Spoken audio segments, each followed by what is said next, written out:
The Force Awakens. It is here. We have made it to Star Wars The Force Awakens after years of waiting, after the build-up I've been doing on my channel about every review of every movie. We are here, guys. The movie we've been looking for all year. I bought the poster. I have a pillow under my Christmas tree. I bought a shirt. I have Ewoks on my pants. And now I am back from the midnight release or 7 o'clock release of Star Wars. Holy crap. Before I get started with the review, this place was packed. I mean, there's people on the floor.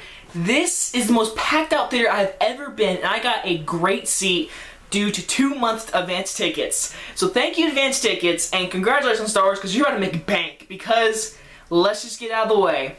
This movie is so much better than the prequels. I can't wait for like general audience to go see this movie and be like, oh, this movie, this is what Star Wars is, not the prequels. And I'm going to say right now, this is a great film. So to get started, let's talk about the story. I'm going to be very non-spoiler. Like, I am not going to spoil anything. All I'm going to say is this is what the main plot is. I'm going to try to not spoil it.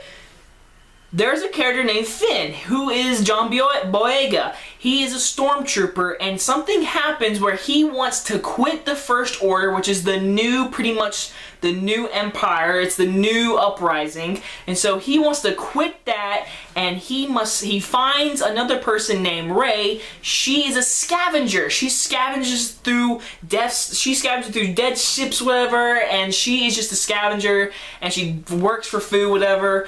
And so he finds her and BB-8, and BB-8 has something very important that they need to get BB-8 to somewhere bigger to find something.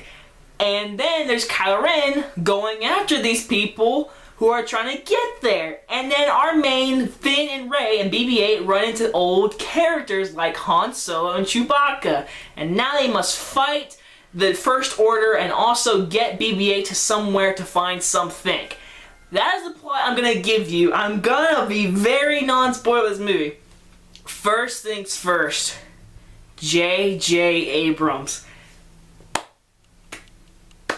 Great job. He did excellent. This directing is great. You feel the lightsaber when it gets turned on. You feel the action when there's action. There's a lot of action in this movie. The dialogue is perfect. It's not stupid George Lucas political talking boring crap. There is actual human dialogue, and I love that. J.J. Abrams is the best director for this franchise. He killed as a director. Great camera work. Amazing action scene. J.J. Abrams, in my opinion, is one of the best directors right now with action. He killed it in this movie. I loved every shot in this movie. He did an amazing job. I really felt the action in this movie. The characters. There's a bunch of characters, so let's go through all of them. First thing first, John Boyega as Finn. He's a great character. I love his character. He's not what you expect. He's actually just kind of a normal guy in terrible situations and kind of lies and gets in more situations. I loved him. He was great. He was so funny, and I thought he was actually gonna suck. He was great. He was one of my favorite characters. He's so likable. I love John Boyega. I cannot wait to see him and his character grow more. It is great. I love John Boyega. But really, I have to say, Daisy Ridley as Rey, holy crap, her character is so interesting. When you see the movie, you know what I mean. She was great. She was funny. Their relationship, John Boyega and Daisy Ridley, it glows. Their relationship is amazing, especially BB-8. In the very beginning, when it's just them three, amazing chemistry. BB-8 is literally the new R2-D2. He was great. I loved BB-8. He was cute and adorable, and I loved him. Poe, who's played by Oscar Isaac.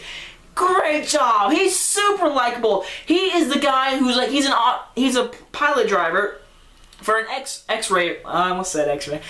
He's a pilot, and he knows he's a great pilot, and he's the best pilot in the Resistance. He is a great pilot, and I loved him. And he's not cocky, but he will admit, I am the best pilot, and I love it. Oscar Isaac, he was great. I just wish he was in it a lot more, but he was still great when he did show up. And of course, Han Solo and Chewbacca, glorious. Their chemistry can never be beaten, honestly. They glow. Han Solo, Harrison Ford will never, no one will ever play Han Solo except for Harrison Ford. He is amazing. I loved Han Solo. I loved him. Chewbacca is also such a great character. Even though he was such a great character. I love Chewbacca. The Millennium Falcon, when you get to see that thing on the screen, I love it. I love how they introduce it. It's really funny what they do. I love it. I love everything about it. Our main cast is great. Seeing C-3PO, Princess Leia, all these old characters, bringing them back, it reminded me of Jurassic World. Jurassic World, they tried to reboot the franchise and bring back old memories of the first one. This movie did it better. It brought back old characters and the new generation, mixed them together, and made a perfect movie. Honestly, great casting. Now for our villain, Kylo Ren. Oh my god, Adam Driver is Kylo Ren. He's not a Darth Vader ripoff. Kylo Ren is a badass, and he's such an interesting villain. This is a villain. He has feelings. We actually get to know this character, and what his character is revealed as toward the movie. It's very shocking. It's very surprising. President Snoke, is that his name? Snoke. We don't see him much. But Andy Serkis is amazing. I didn't even know it was Andy Serkis. Well, I did, but I was like, when you watch it, like, that's Caesar? It's amazing. The guy from Ex Machina, he was fine. He was just a side character, whatever. Captain Plasma, I'm not gonna lie, I am a little disappointed because she is not really in the movie as much as you think she is, but, I mean, she was cool and all, but she wasn't, like, in the movie that much. And now who am I forgetting? I feel like I'm forgetting. There's so many characters. C-3PO was awesome. Princess Leia was awesome. Every character in this movie was amazing. The dialogue felt realistic. I love that. All the Star Wars characters you love. This feels like a Star Wars movie. I just remembered one character. Now I'm going to be very, very particular about this character. And the character is Luke Skywalker. I am not going to tell you if he's in the movie, yes or no, because there's a chance he's not in this movie. I'm not going to say yes or no. All I'm going to say is, I can't really tell you. I can't tell you if he's in the movie or not. I will say, I loved what they said about him and what they did and what they're going to do if they do what I think they're gonna do. That's all I'm gonna say. I'm not telling you if he's in this movie. I'm not saying he's in this movie. I'm not saying he's not in this movie. So I'm very particular about the character, but that's all I'm gonna say. So overall, I love the characters. I love the new characters. The action was filmed beautifully. John Williams, give him every movie, he'll do the best score in movie history. He did great. The action, the music felt great. And this is not really a spoiler because it is in the trailers, whatever. The lightsaber fight between Finn and Kylo Ren, when you see in the trailer, you say Darth Maul's lightsaber fight was awesome.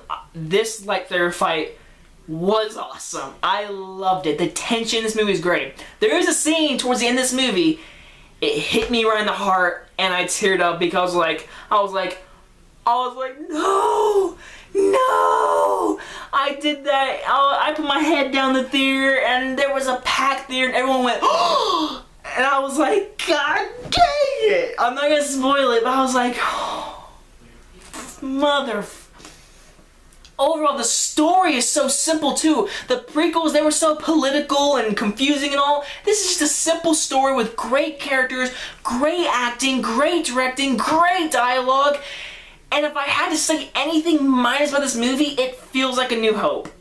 It feels like A New Hope. It honestly does. If you watch A New Hope and you watch this, there's a lot of similarities.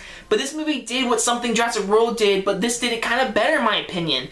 It brought a new audience in with all these new characters. It brought old characters with the old people who watched Star Wars back then, brought them all together in this one movie, and it worked so well. And this is starting a new trilogy, and I cannot wait till episode 8 because this movie leaves you hanging. I mean, after you leave this movie, you'll be like, no, you end like that. God dang it. The movie leaves you hanging, and it pissed me off, but there is a lot of stuff that haven't been answered. Everything was great.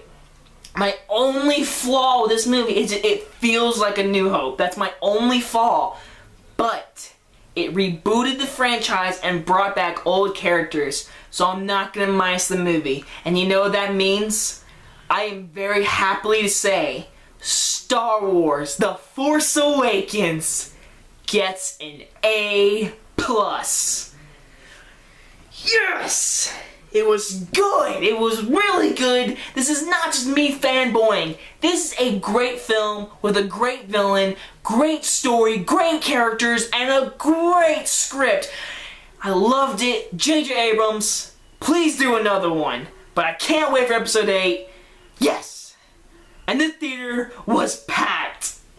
So anyway, guys, that is it. That is it. I get to leave the poster up because if it sucked, I was gonna rip the poster. That's it. Star Wars A+. I loved it. I can't wait to go see it again. Honestly, Jurassic World and Star Wars. Here's Star Wars. Here's Jurassic World. Oh God! Wait till my top 10 list. It's gonna be a challenge this year. Hope you guys enjoy this review. And this is a long review, but it's Star Wars, and you have to understand. Anyway, guys, if you guys enjoyed this video, leave a comment down below. What did you think of The Force Awakens? Do not spoil the movie. Let people go see this and let them just experience it. It is amazing. Star Wars is back, and I cannot believe it. And I cannot wait for the next one. Hope you guys enjoyed this review, and I will see you guys next time. Bye, guys!